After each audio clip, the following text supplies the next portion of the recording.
organization in Pittsburgh. So on Monday, Coach, the story was the Steelers might franchise Bell. On Tuesday, the story was the Steelers will probably franchise Bell. On Wednesday, the story is the Steelers did franchise Le'Veon Bell. Thursday hasn't happened yet, otherwise I'd have an update for you. Coach, with Bell franchised and the future of Big Ben up in the air, is the Super Bowl window closing on the Steelers, mainly because of where Antonio Brown, Roethlisberger, and Le'Veon Bell are right now? To me, I think the Super Bowl window is open as long as Ben Roethlisberger's there. And I understand the other pieces, and the other pieces are significant. But one of the things about the Steelers organization historically is they've always been able to find a way to be competitive, to be in the mix with the elite teams. And historically, they've let free agents, high-priced free agents walk, and they've been willing to make those moves. So I think the organization in general is built to compete year in and year out. And as long as they have Big Ben, they're going to be in the mix. I agree with Coach as far as Big Ben. I believe he is the focal, because you can't win without an elite guy on a regular basis, year after year. And since Big Ben, since his rookie year, they drafted him out of Miami of Ohio, they have been there. So, and not only can we take that as an example, but let's just look at the last 70 years. The Pittsburgh Steelers, the Rooney organization family, they are committed to winning, regardless of how they're going to do it. Sometimes they do it with an offense, which they're doing it now. We have seen them do it more with a defensive-minded coach and great defense, pressure on the quarterback, creating turnovers. So as long as they have been, this is a special unit that they have. Can this unit win a championship?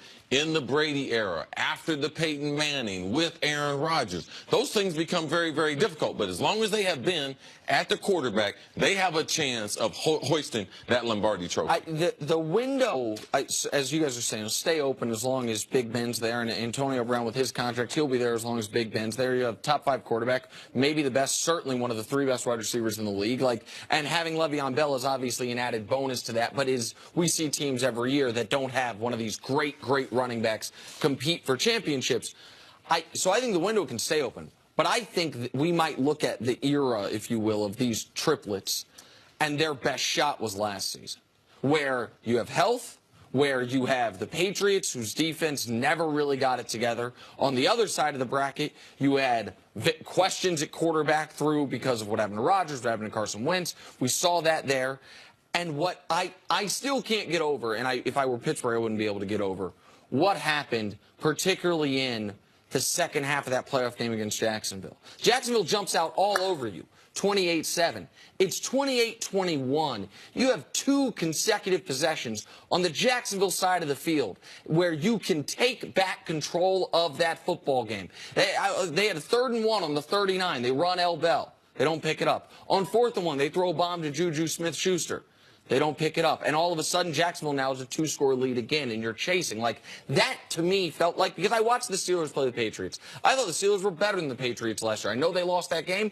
I thought they were better than them. But they didn't get a chance to play them because of that missed opportunity in Jacksonville. And I just wonder, even if the window's open, if we're going to say their best chance to win a Super Bowl was last year and they blew it. Well, I feel like every year we're talking about the demise of different great teams. So whether it's the demise of the Patriots or the demise of the Steelers, the first time he plays Jacksonville, he throws 5 picks, and everybody said he's over, and he's virtually retired, and the Steelers can't get it together. And then we talked a lot about the fact that they started slow, and then they'd come back in games, and that's the way they win, and it wasn't sustainable. And really, in the Jacksonville game, it wasn't sustainable, and it eventually caught up with them. But that mistake is correctable. That mindset, to me, is correctable. They've made some changes on the offensive staff with Todd Haley leaving. It's going to be interesting to see how that all plays out. That inserting another human being as a play caller has a significant impact on what happens, and the dynamic between the triplets and this new situation. To me, that's going to be interesting as well. Well, let's talk about the player. And we were talking about L. Bell, and now you look to next year. Do you see him having a similar year? I know you talked yesterday that you don't think there are any hard feelings when you're having some of these contract negotiations or contract discussions with a team. He was worked pretty hard last year. He went full tilt. They relied a lot on him. He's going to look to have a similar, if not a bigger year this year. Do you see that out of him?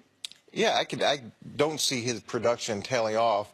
And you look over the course of his career, he's missed a full season since he's been in the league, 18 games, more than a full season. So he's got that added tread on his tires. In terms of how he's used, he was a little bit less productive in yards per carry. Last year, 4.0. More of a volume back, down from 4.9. 4.9. I mean, that's a pretty significant drop, but the number of catches he had, that was pretty impressive.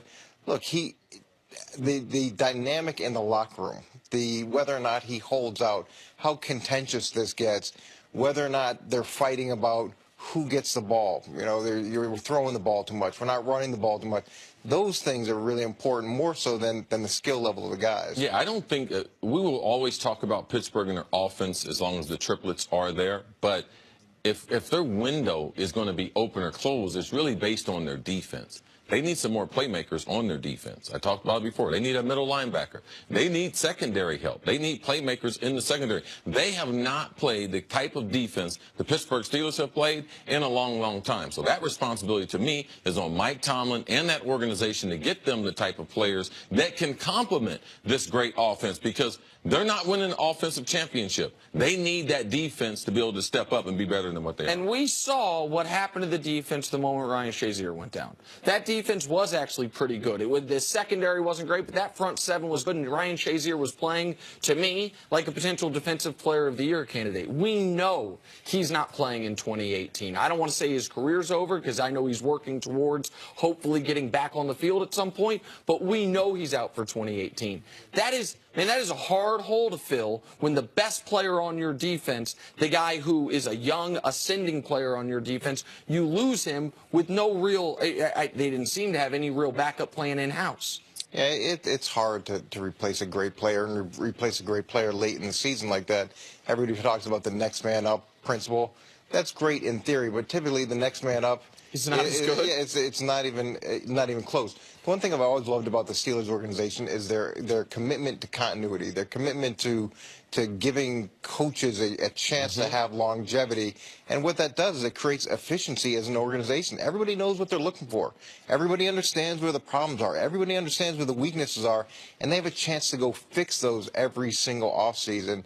And that, to me, gives them hope every year. Coach, once again, you got stuck in New York City for yet another storm. I understand you're caught here overnight. Flight was already canceled. I thought I'd just let everyone know. Keep them apprised of your travel arrangements. Good luck. Thank you very much. Coming up, can the Packers surround Aaron Rodgers with Super Bowl talent? It's next on First Things First. I might actually try this year. Be interesting. Oh, God.